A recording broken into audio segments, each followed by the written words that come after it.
Hi, my name is Will McPhail and this is how to draw vermin.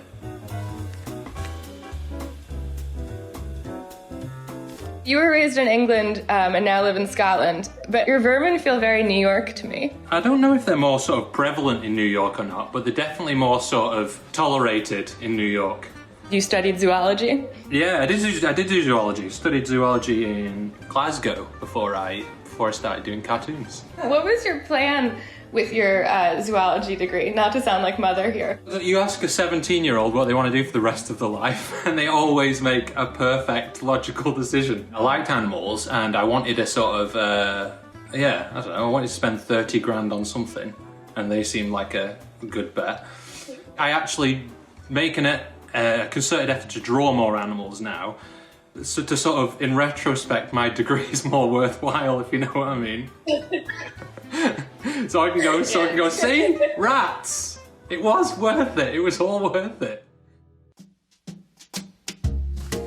This is a cartoon of a man dressed in only a cape, made out of pigeon feathers, I think. Tighty whitey, he's got a pigeon on his head, covered in pigeons. He's in a very sort of tidy looking front room with what appear to be his parents sat on the couch.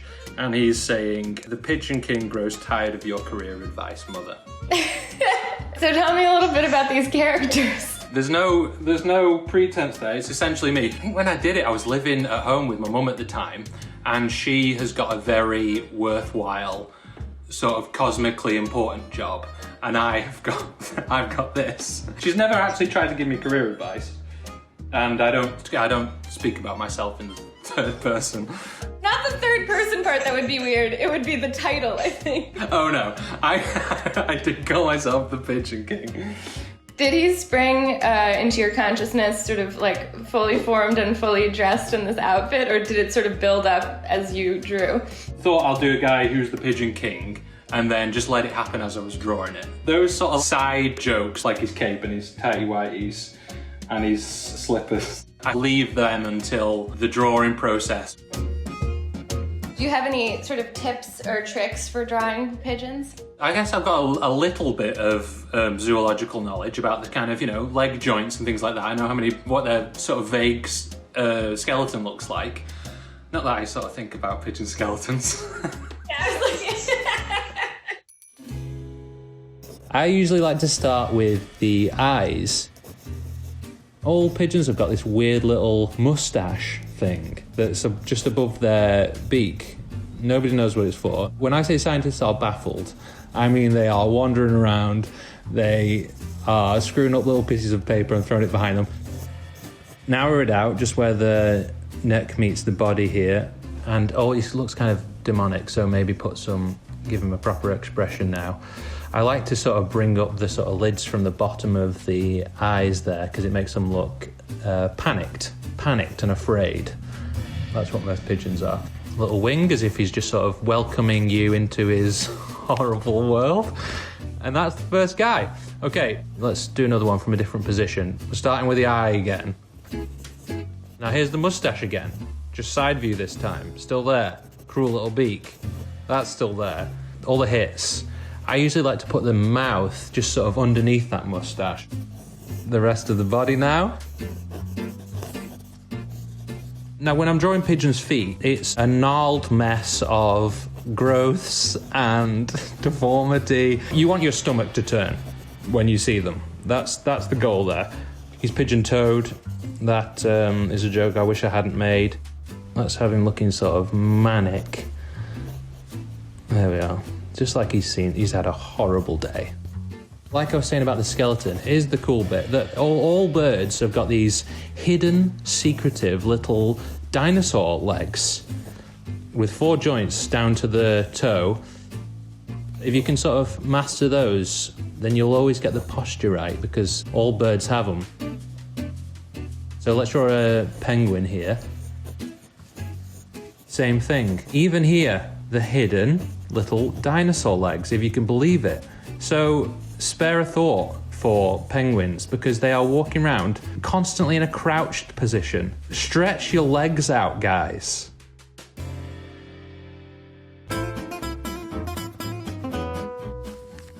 This is a scene set behind the mouse's hole in the skirting board. There is a mouse sat in front of a theatre-style vanity mirror, and to her right, you're looking out through the hole into the room and seeing a pair of human legs, and the mouse is saying, "Showtime."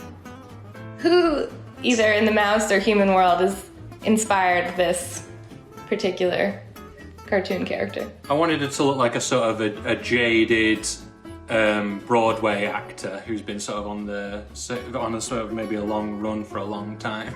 She's at least partway through a run, and it's like it's going down a storm. She's confident and just about to kill it in whatever performance she's about to do out there.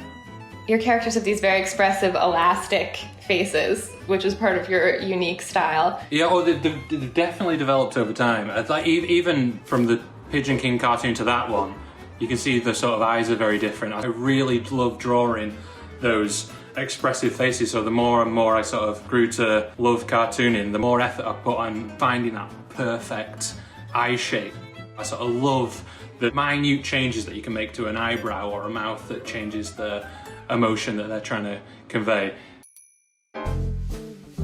Okay, so I thought I would show you how I draw my facial expressions. So I've got a bunch of blank faces here, and I've picked out some emotions that I might feel just throughout the course of a normal day. So my eyes are just a pretty plain circle. If you put the eyebrows at different levels like that, it always gives a sense of confusion. And we'll just have a peering off. Now that's just grossed out there, but if I can manage to just give a sense of levity to the mouth here, then we should be able to bring it home. Next one is lonely but also horny. Okay, start with the eyes on this gentleman. If you can just get that sort of upward flick at the end of the eyebrow coming in towards the nose, then you automatically feel sorry for the guy. Bring those eyelids up, always gives you a nice sense of desperation. He has been in lockdown for months. The feeling of human touch is a mere memory to him. And I think just to drive this home and seal the deal here, I think I'll have him biting his lip. Just a ball of tension. Next is tired but also vengeful. Tiredness is always the easiest to get across in the eyes, so I'll focus on that up here. Some heavy lids, and just half a pupil because it's covered by her lids.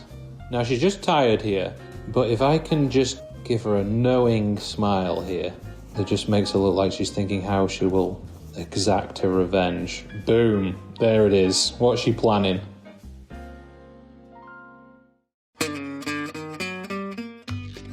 This cartoon shows a New York subway platform, and it shows a wave of rats coming down the train track, carrying a whole bunch of passengers. The caption reads, "Due to a power loss, the train will be replaced by a wave of rats." I love this cartoon. One of my favorite things about it is that everyone is still just sort of glued to their phones, except for maybe the woman with an enormous bun who seems to have seen what's happening and is not reacting at all. No, yeah, she's reacting like she's just seen the train coming, and it's like, okay. If I was going for that total tolerance of rats thing, where it just isn't weird, I could have drawn it either end of the scale where everybody's terrified and screaming and panicked, or the complete opposite, which is this. And I think this is the funnier one where nobody cares. Yeah, well, I like that it's the sort of like the one weird thing is the wave of rats, but everything else is absolutely as it would be. Yeah, nothing's changed. Even the postures of the people sitting in the rats. How do you even begin to draw a wave of rats? That's what we're all here to find out. So you want to draw a wave of rats. I drew a sort of a vague shape. There was just like a mass of stuff coming in. And then, obviously, as you get closer to the foreground of the image, I've got to start drawing actual rats. It's a gauge of how much you enjoy drawing rats, which I guess is a lot for me. Okay, so I'm going to draw some rodents, starting with your friend and mine. He's never more than 6 feet away from you. Give him a warm round of applause. A rat. Right, moving down into the body. Rats have got this strange leaning posture because they've got, I'm not being mean, they've got a hunchback, they just have. One of the most noticeable thing about rats is that they famously have these heinous little grandma hands that they clasp together as if they're hatching some evil plan. When you're drawing rats' feet, they are horribly long. That's the trick there, just keep going. And then, of course, give him his tail. A little bite out of the air, who knows how that happened. And I think we'll make him look sickly, like he's got food poisoning or something, he ate something weird. And there we go, that's rat number 1. Okay, I think we'll draw New York's most famous rodent, Pizza Rat, because everybody loves him. Despite the fact that nobody helped him, by the way. That's the sort of rough look of his head. I think I'm going to draw him in the dragging up the stairs position. Let's draw his prize. I'll just give him a classic pepperoni. Not my favourite. Hawaiian, thanks for asking. Okay, what facial expression should we go for here? You can't go wrong with panic, a little bit of shame in there, and that's 2 rats down. Okay, we'll try and draw a mouse now. I think I'd make it just more of a sort of rounded, cuter, a little ball of fluff. It's a bit of a Stuart Little vibe, which I'm not thrilled about, but you get the idea. I'm going to make his body much smaller in comparison to the rats. And there are those grandma hands. I'll have him sitting in a sort of a zen position and give him a nice tail. Maybe have it wrap around him. Okay, what expression should we give him? I think have him look wary. And there we are. There's your rodents. Just like the ones from your nightmares.